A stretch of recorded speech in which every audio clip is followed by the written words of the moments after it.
নমস্কার, welcome to my channel সৌমিশীল শ্রী শ্রী রাধাকৃষ্ণ গোপাল শ্রীমদ ভগবদ্গীতা। আজ 21 জুন 2025।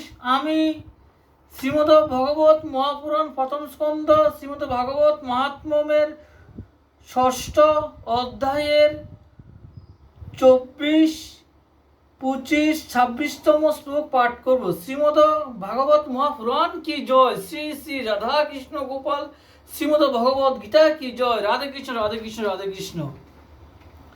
পরে সন্ধ্যা বন্দনাদি নিত্যকর্ম সংক্ষেপে সমাপন করে পাঠে বিঘ্ননাশ নিরোধের উদ্দেশ্যে গণেশের পূজা করবেন।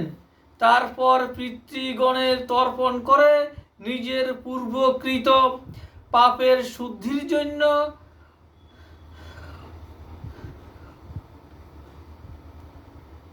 প্রায়শ্চিত্ত করবেন এবং একটি মণ্ডল প্রস্তুত করে তার মধ্যে শ্রীহরিকে স্থাপন করবেন। তারপর ভগবান শ্রীকৃষ্ণকে উদ্দেশ্য করে মন্ত্র উচ্চারণ করে তার ষোড়শোপচারে পুজো করবেন এবং অবশেষে প্রদক্ষিণ ও নমস্কারাদি করে এই বলে স্তুতি করবেন।